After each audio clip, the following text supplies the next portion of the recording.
Welcome, everyone, to the Wonder Boldly podcast. I am your host, Christine Santos, and I am passionate about motivating you to go after and achieve your goals. My goal is to encourage you to know that you also possess the choice to live the life you desire. This podcast covers lessons learned from female entrepreneurs and small businesses to tips on how to create a podcast that will help grow your business. Thank you so much for tuning in. Let's go. Hello, and welcome to another episode of Wonder Boldly. Today, I have with me Dr. Letisha Jefferson. She is a pediatrician, and what she has done is she has written the book, Zoe's Day with Dr. J. And this is a book to help children around, that anxiety about going to the doctor.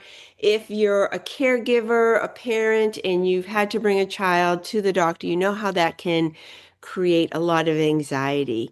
And this book is just a beautiful illustration and story to help children and adults, because it's also, I always say this, sort of like written in a way that we as adults can learn from it as well, to help our children, in this case, feel less anxious about going to the doctor.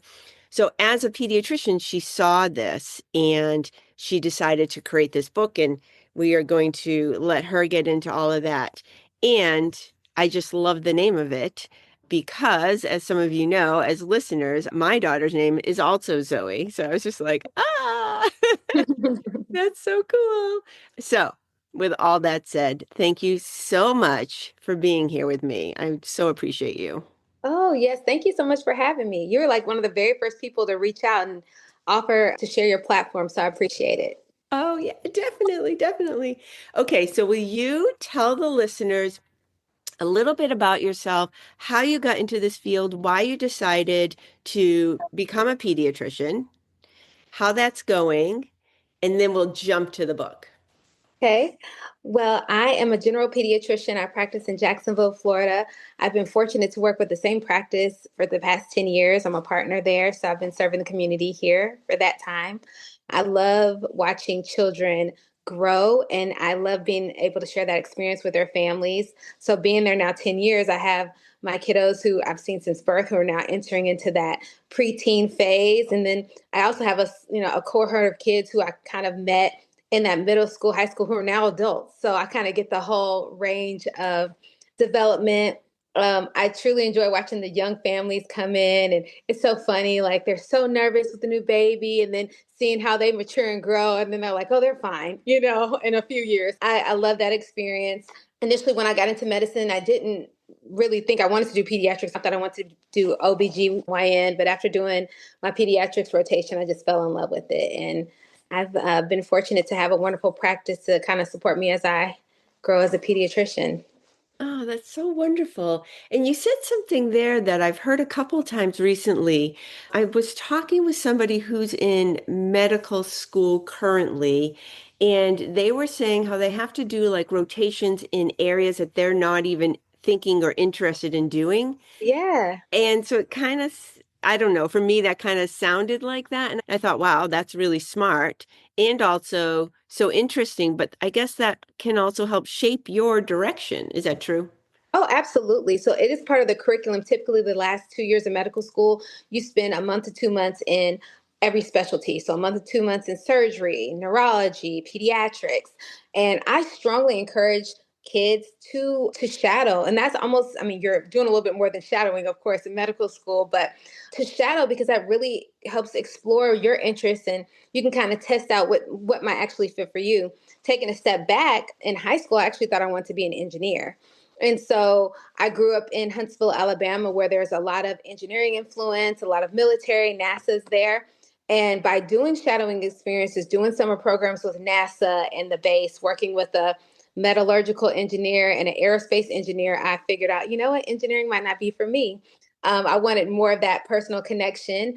And so I'm glad I figured that out, in high school versus 10, 20 years down the road. So that's, given that opportunity to spend actual time working in those fields, you figure out, like, do I really want to work with my hands? Do I want to have those long-term relationships, or do I want to be in the ER? Like, you can kind of really figure out what fits your personality and skill set. I think that brings us nicely to the book. So tell us about the book and how you decided to embark on this. Yeah, so Zoe's Day with Dr. J was a marriage of my love for pediatrics as well as just a passion for children's literature. I've always, I think, kind of had a seed of, I've always loved reading books, especially when I was younger. Now it's more audiobooks, to be honest, but I still enjoy literature. And when I had my daughter, Zoe, about 2 years ago, I really had a lot of quiet time in the middle of the night when I was up nursing and pumping. And so it gave me time to think about what, how can I marry these two passions? And it came to me. And so that's when I started the process of writing Zoe's Day with Dr. J about 2.5 years ago. And I wrote it honestly in the middle of the night on my phone. And it kind of sat there. And so it took a while to really find an illustrator who could bring what I was thinking in my head to life. And once that all came together, I was able to finish the book. And so I noticed that in my practice, a lot of children come in so anxious and nervous about what they're going to expect during the day. And I found myself spending so much time getting them comfortable with what tools I was using, what to expect next. I thought, well, if parents had like actually a tool guide or something to prep their kids prior to coming to see me and actually get them excited, maybe it wouldn't be as daunting of an experience. So that's why I created the storybook that walks with Zoe, a 5-year-old, through her well child checkup. She wakes up in the morning. She's actually excited to go because what you don't see is that Zoe's parents have actually modeled this and she's already prepared. She knows what to expect. So she's like, I'm ready to go see Dr. J. And it walks you through everything your child will experience through the day. And then I also wanted to have something that the kids could do active to prepare for that. So there's an accompanied coloring and activity book that goes with the storybook so kids can work through different puzzles, matching games, and activities to kind of stimulate those thoughts and get them prepped as well. Love that. And so I want to mention that here because you can get this book on Amazon and which is great. And you can actually go right to your website because it includes these other things. So can you tell us about that? Yes, my website, www.learnandplaywithdrj. All of my books I'm able to autograph, so they all come autographed. And you're also able to get these packages. So you can get the individual books, but you can also get discounted package prices together. And in addition to the storybook and coloring activity book, I have a Zoe plushie doll because studies have shown that if you have a comfort item, whether it's your child's favorite toy or comfort item, or even a Zoe plushie, that can help deflect some of that nervous energy too. So I wanted families to have an opportunity to kind of have the whole package in order to prepare their kids for the doctors. What would your recommendation be for parents? So they hear this interview, they get the book, like how can they best prepare their child for a visit to the doctor? I think the first step is for the parents to prepare themselves. So the parents, when they make the appointment, ask your provider, hey, or whoever's scheduling, hey, do you know if there's going to be any uncomfortable things that are going to happen during this visit? Like, is there a vaccine or will there be a lab draw so that you're prepared? Because I know sometimes parents come in and they're like, oh, I told them there wasn't going to be a shot. And now there's a shot. And now we're both nervous. So, how on the airplane they tell you to put your mask on first, like, parents need to get prepared first. So that's step, number one. And then introducing the book a couple of weeks to months before and kind of saying like, hey, we're going to be going to the doctor in a couple of months. Here are some things you can look forward to, what to expect, maybe read it every couple of nights. I wrote it in a rhyming sing-song language. It's very easy. So even early readers can read themselves. My niece Aria, who just turned 6, was able to read most of the book herself. And that was my goal because I wanted to support those early literacy skills too. And there's some fun things in the book. Like at the end of the storybook, there's an I Spy game. So you can kind of get your kids excited prior to going, like, we're going to play this I Spy game when we go there. So we're going to look for these items. We're going to look for the stethoscope. We're going to look for the stadiometer to get them excited about, oh, yeah, we're going to play this game when we go to the doctor.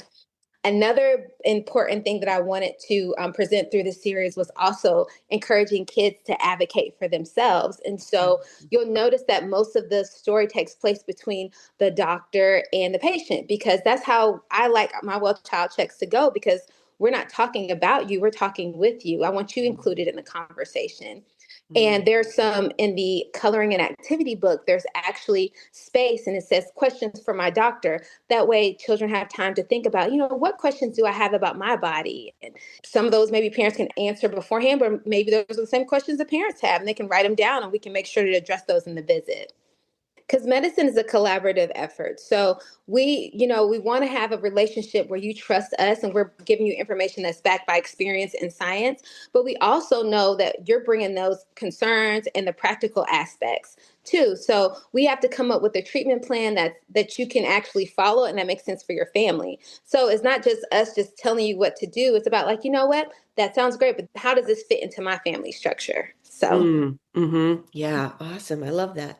So you're out there with the book. Tell us a little bit about your approach in marketing the book and getting the book out there. Like, how is this all unfolding for you? Yes, it's a journey because this is a whole new world that I have no experience in. Thankfully, I've been surrounded by a lot of wonderful mentors who have been helpful. One in particular, Jen Nestor, I think you interviewed her not too long ago. She has been a wealth of knowledge and has kind of taken me under her wing and helped me navigate these waters. So I'm really appreciative to her and several other local authors in the Jacksonville area too. So we lean on each other a lot. Of course, trying to optimize social media, which is, a beast in and of itself.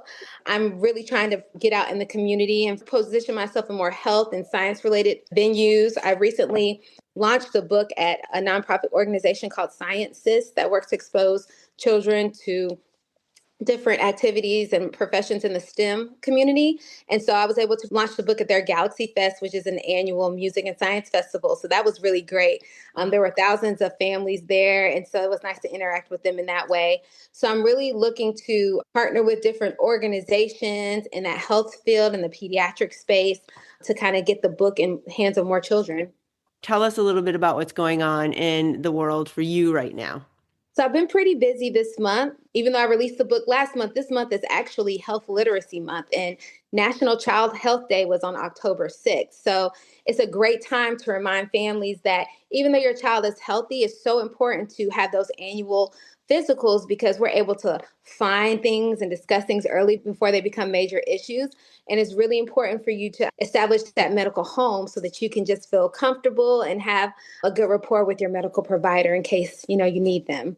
Yeah. Well, thank you so much for doing this work. How can we support you? The listeners listening to this, how can we support you? Well, you can follow me. I'm most active on Instagram at Learn and Play with Dr. J on Instagram. And then you can also reach out to me for authors visits. You can reach out to me on my website, which is www.learnandplaywithdrj.com. Awesome. And of course, grab the book, Yes. grab the package. Yes, Yeah. that was wonderful. Yes, I would Yeah. appreciate any support and I feedback love too. that. So you've already given so many great tips. So thank you so much for that. And on the Wonder Boldly, I always like to ask the guest, can you give us one action item? Like, what would you say, in addition to what you've already told us, and you've given us so much value already, but one thing that we can do as parents and caregivers for our kids going to the doctors?